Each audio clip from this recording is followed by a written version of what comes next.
로마서 6번째 강의 시간입니다.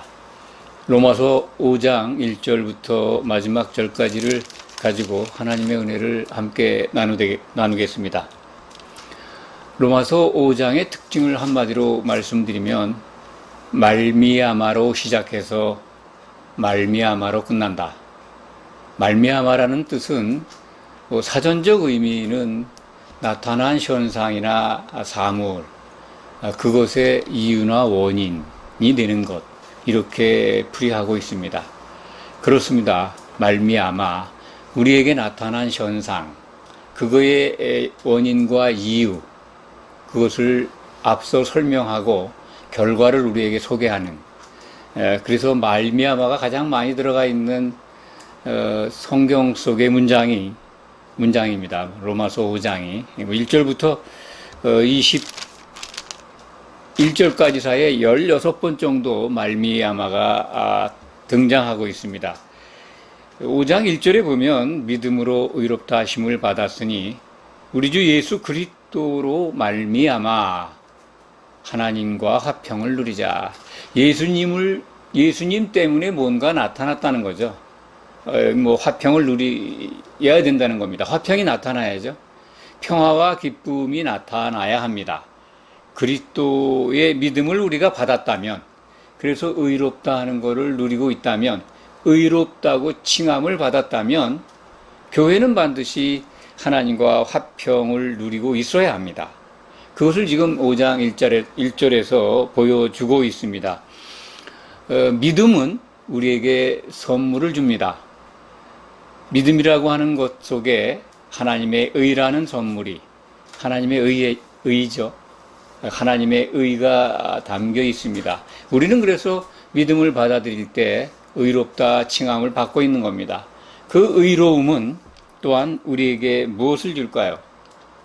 여기 오늘 말씀을 보면은 믿음으로 의롭다 함을 받았기 때문에 우리에게는 평화가, 화평과 그리고 기쁨과 즐거움이 나타날 수 있다는 겁니다. 그것이 반드시 나타나야죠. 그래서 그 말씀을 지금 1절부터 적어도 5절까지는 그 말씀을 계속 이어가고 있습니다.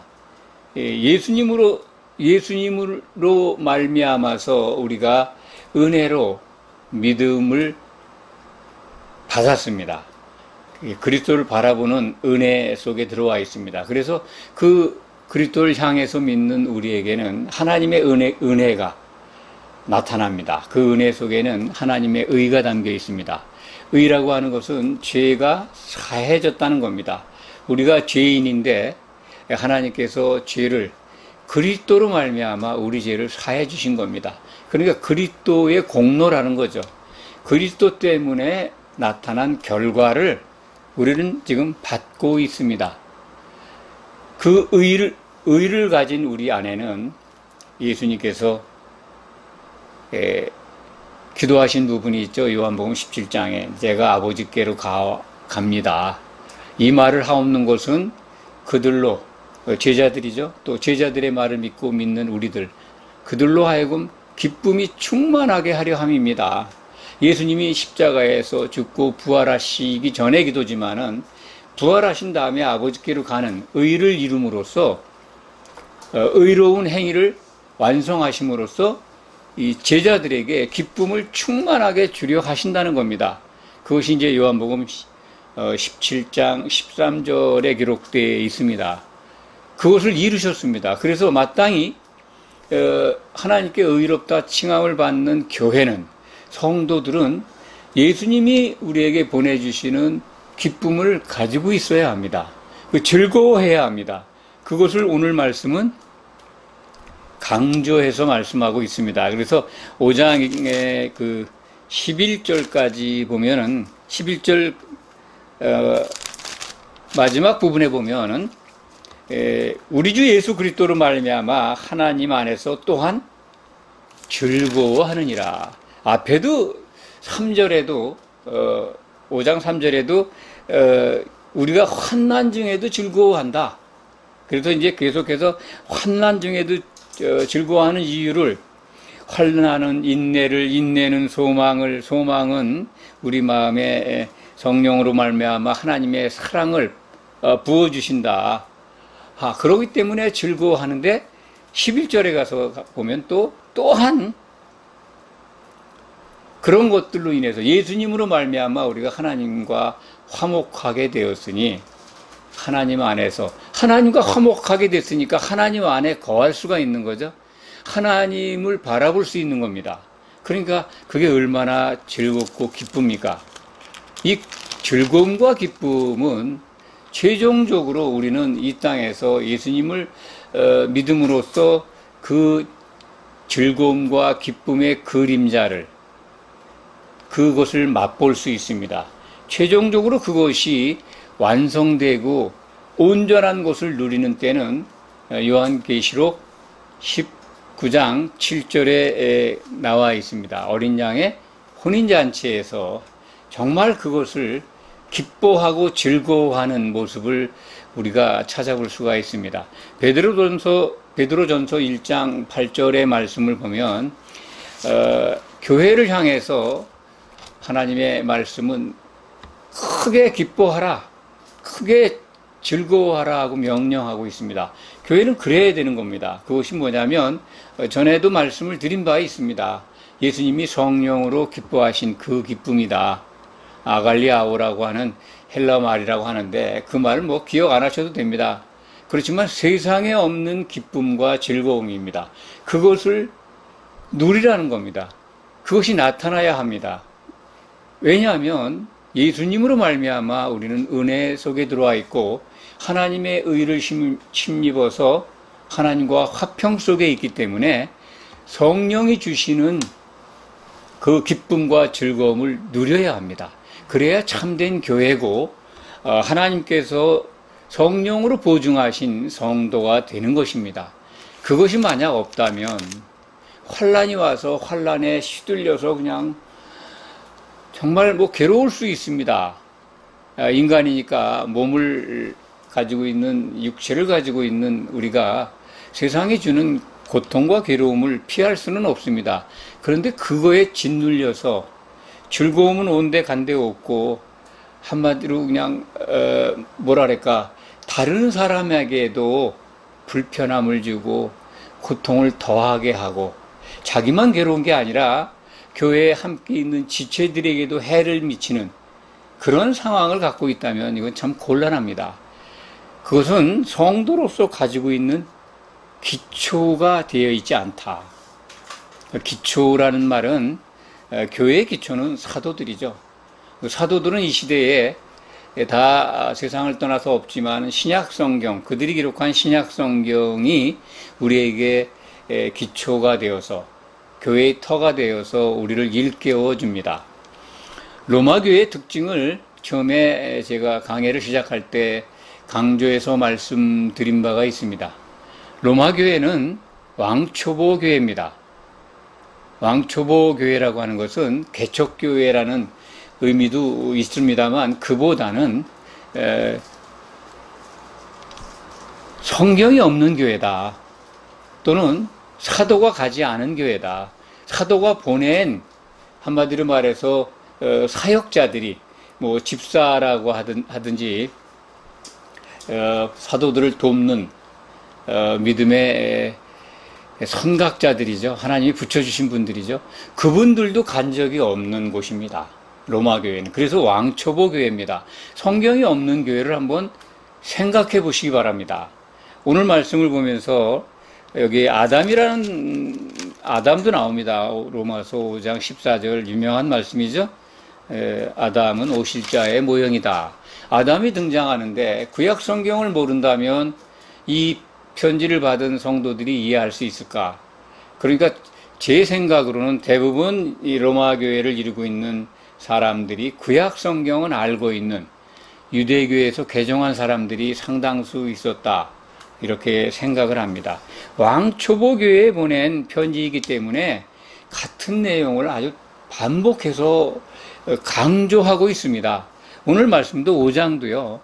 그리스도로 말미암아 뭔가 나타났는데 그것이 이것이다라고 여러 가지 다른 각도에서 여러 가지 상황들을 예로 들면서 설명하는 겁니다.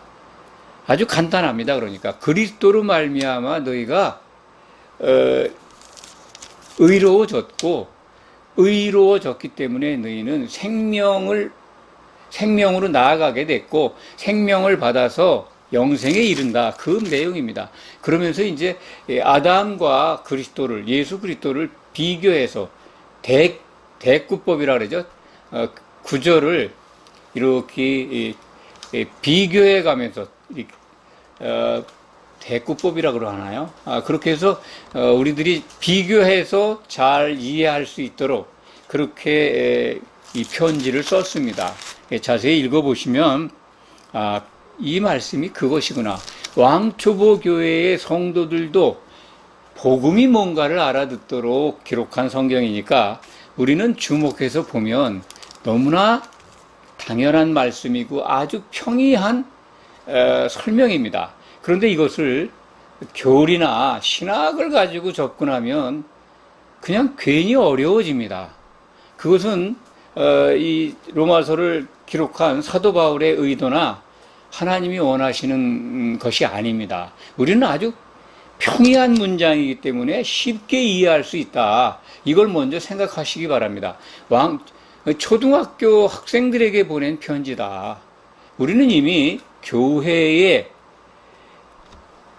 진정한 모습, 교회란 이런 것이다라는 걸 신약 성경을 통해서 배웠고, 특히 요한계시록에 기록되어 있는 말씀을 통해서, 예언을 통해서 완성된 교회의 모습까지 보고 있습니다. 하나님이 목표하시고 세우신, 하나님이 계획하시고 지으실 터가 있는 그 새 예루살렘 성, 구약 믿음의 선진들은 그것을 멀리서 바라만 보았지만 우리는 그 실물을, 물론 칼라로 볼 수 있듯이 이렇게 묘사되어 있습니다만 사실은 우리는 글로서만 상상하면서 보는 거지만 실체가 있다는 것을 우리는 약속을 받고 있습니다. 그렇기 때문에 구약 성도들과 다른 거죠. 그래서 로마서 5장에 기록되어 있는 이제 이 신약 성도들이 받을 복, 그리스도로 말미암아 누리게 되는 그 은혜의 내용들은 이미 다 알고 있는 겁니다. 좀 더 하나하나 이렇게 읽어가면서 설명을 드리면 중요한 부분만 말씀을 드리겠습니다. 적어도 이 6절까지는 우리가 이제 조금 전에 말씀을 드린 것 같습니다. 6절 보면 우리가 아직 연약할 때 기약대로 그리스도께서 경건하지 않은 자를 위하여 죽으셨도다.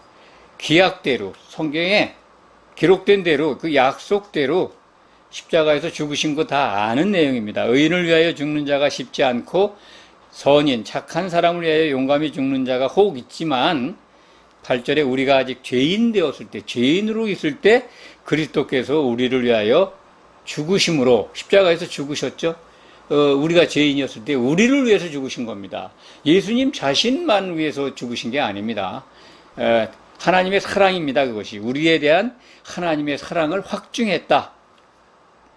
예수님이 십자가에서 제물이 되신 것은 하나님이 우리를 사랑하신 사랑의 확증입니다. 그래서 예수님이 십자가에서 못 박혀 계실 때 하나님과 이렇게 떨어져 있던 시간이 3시간 있었죠. 그때 깨어나신 다음에 어찌하여 나를 버리셨었나이까 라고 하나님께 고백을 하죠. 그러니까 어찌하여 나를 죽기까지 사람들을 사랑하셨습니까? 아버지의 사랑을 참으로 고백하는, 아버지의 사랑을 확증하는 예수님의 말씀을 우리가 복음서를 통해서 증거받습니다. 그 말씀과 연관하시면 이해가 금방 될 겁니다. 그래서 이제 9절에는 그의 피로 말미암아죠. 그의 피로 말미암아 우리가 의롭다함을 받았습니다. 우리 공로가 아니죠. 은혜로 그의 구속의 은혜를 받아서 그리스도의 믿음을 받았습니다. 십자가에서 이신 믿음을 받았고 그 믿음 안에 있는 은혜의 선물인 의롭다 하는 칭함을 받고 있는 겁니다. 전에 이렇게 말씀드린 게 다 연결이 되죠. 그래서 의를 받았는데, 그러니까 의 안에는 뭐가 있냐면 반드시 하나님께로 가는 길이 열렸으니까 하나님과 화목하게 되죠. 하나님과 소통할 수 있게 된 겁니다. 그걸 지금 10절에서 설명하고 있습니다. 곧 우리가 원수 되었을 때 그의 아들의 죽으심으로 말미암아, 그의 아들 예수님이죠. 독생자로 오셔서 죽으셨습니다. 죽으심으로 말미암아 하나님과 화목하게 되었은즉, 화목하게 된 자로서는 더욱 그의 살아나심으로 말미암아 구원을 받을 것임이니라. 약속이죠. 구원의 약속입니다. 구원이 완성됐다는 뜻이 아닙니다. 화목하게 됐어요. 우리가 하나님과 이렇게 소통하게 됐습니다. 그러니까 구원을 받을 거는데, 그 구원의 징표가 뭐냐면 예수님이 살아나신 거죠. 아버지께로 갔다는 겁니다. 그러니까 우리도 그리스도의 믿음 안에 있다면 우리도 하나님께로 가게 되는 거죠. 하나님께 가게 되는 게 구원입니다. 이건 아주 굉장히 쉬운 내용인데 이 글 표현대로 설명하려니까 갑자기 또 교리적으로 가는 것 같은 느낌이 되는데, 교리에 빠지지 마시기 바랍니다. 그냥 있는 그대로 받아들이면 왕초보 성도들에게 보낸 사도의 편지다. 그러니까 성경을 주고 있는 겁니다. 우리에게 필요한. 그러기 때문에 그걸 아는 우리가 즐거워해야 한다는 겁니다. 즐거움과 기쁨에 대해서 설명을 드렸습니다. 교회는 반드시 즐거움과 기쁨 가운데 있어야 됩니다. 12절부터 21절까지는 그야말로 말미암아에 대한 연속입니다. 여러 가지 다른 상황에서 한 사람으로 말미암아 또는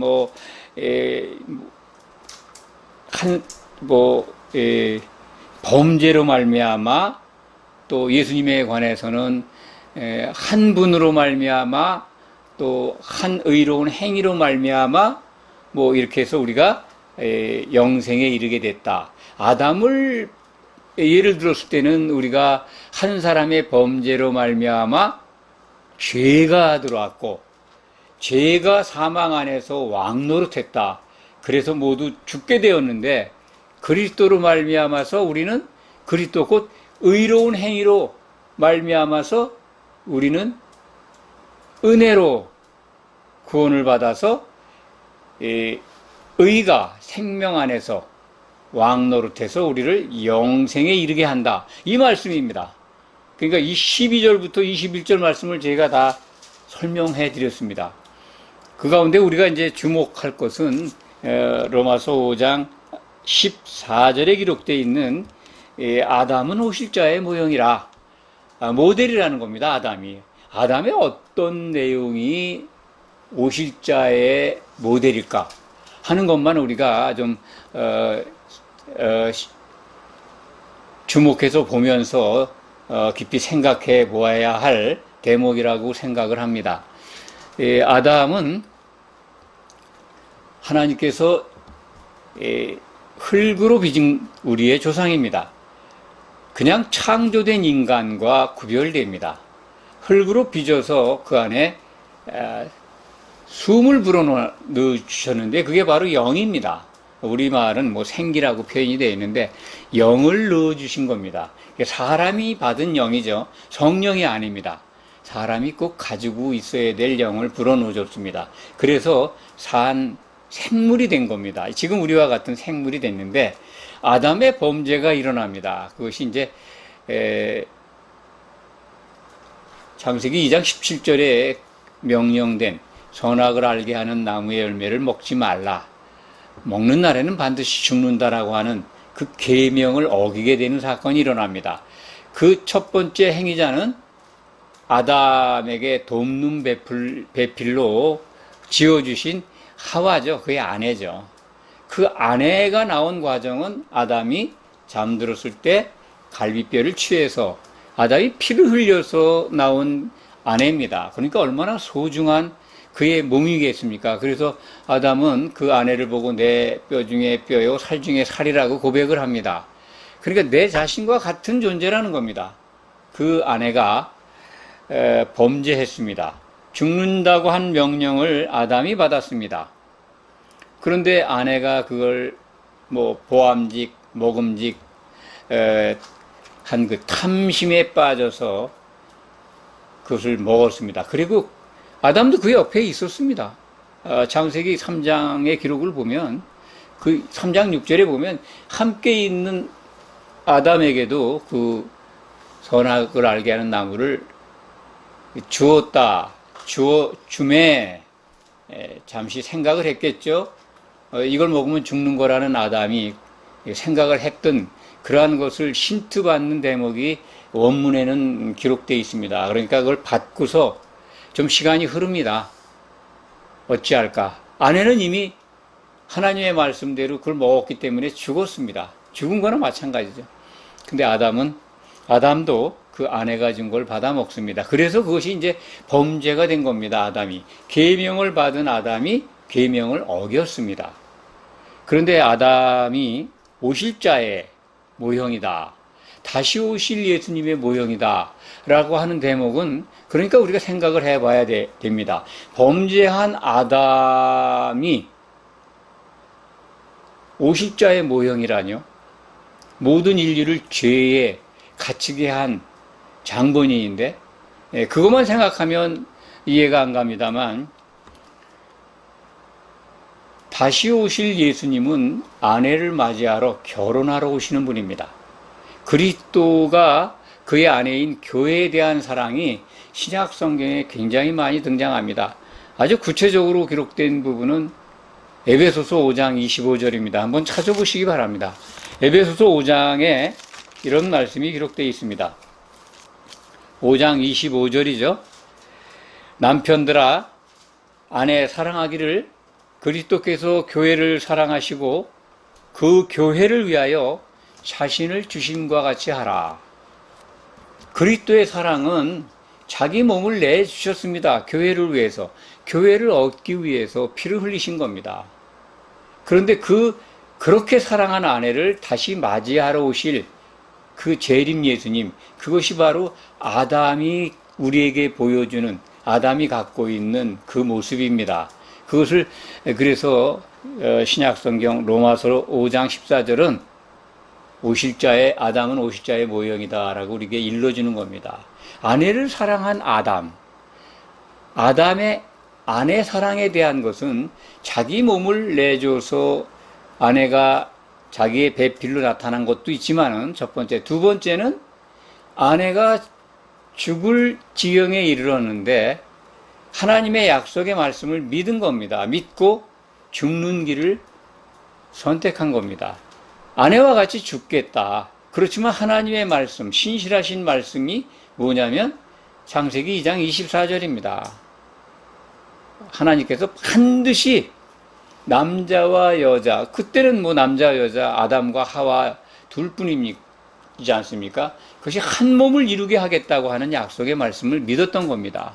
그래도 그 약속의 말씀을 믿었기 때문에 남편이 아내에 대한 사랑을 확신하고 그것을 같이 먹었다. 그래서 범죄가 이루어졌고, 그래서 죄가 세상에 들어오고 죄가 사망 안에서 왕노릇하게 된 겁니다. 그것을 로마서 5장 12절 이하 21절 사이에 자세하게 반복해서 설명해주고 있는 겁니다. 아담은 오실 자의 모형입니다. 그래서 아내를 사랑한 아담의 그 부분, 그것을 가지고 예수님은 자기 자신을 내어주신 교회, 그 교회의 완성, 흠이 없는 교회를 아내로 맞이하기 위해서 다시 오실 겁니다. 그것이 지금 우리 그리스도를 믿는 성도들의 꿈입니다. 오직 그것만 오매불망 학수고대해야 합니다. 그분이 오셔야 우리의 꿈이 이루어집니다. 우리의 꿈은 하나님께서 창세전에 세우신 꿈과 같습니다. 하나님의 아들들을 얻어서 그들로 하여금 할렐루야 찬송을 듣고 싶다는 겁니다. 그것을 위해서 지금 하나님은 쉬지 않고 일하고 계십니다. 교회에 완성된 교회 가운데 7교회 가운데에서 예수님이 우리와 더불어 할렐루야 찬송하는 부분이 이 히브리서 2장 12절에 약속이 되어 있는데, 그것이 성취되는 장면은 요한계시록 19장 6절 이하에 기록이 되어 있습니다. 그것을 통해서 정말 하나님의 뜻은, 세우신 계획은 반드시 이루어진다. 하나님은 참으로 신실하시다. 그것을 우리는 확신할 수 있습니다. 그것을 바라보는 믿음이 그리스도께서 십자가에서 이루신 믿음입니다. 예수님은 그것을, 십자가 너머에 있는 그 기쁨, 그 즐거움을 보고 십자가의 고난을 짊어지셨습니다. 자기 자신을 내어주셨습니다. 히브리서 12장 2절에 보면 십자가 너머에 있는 그 즐거움을 보고 십자가를 지셨다라고 하는 말씀이 나옵니다. 바로 그리스도와 교회의 결혼입니다. 오십자의 모형인 그리스도께서 다시 오셔서 아내를 맞이한다는 그 약속, 그것을 확신하시기 바랍니다. 그래서 그것을 확신하는 자들, 그리스도로 말미암아 우리는 영생에 이르게 되었다는 겁니다. 영생을 이룬 것이 아닙니다. 이 영생은 이제 한 시대의 생이라고 번역이 되는데, 천년왕국에서의 생을 말합니다. 천년왕국에 들어가는 생을 얻게 되면 새 예루살렘에 들어가는 약속도 우리가 받게 됩니다. 성취하게 됩니다. 그렇기 때문에 예수님 오실 때 반드시 혼인 만찬에 초대돼서 할렐루야를 불러야 됩니다. 이것을 오늘 로마서 5장 강해를 통해서 다시 한번 새김질하시기 바랍니다. 기도하겠습니다.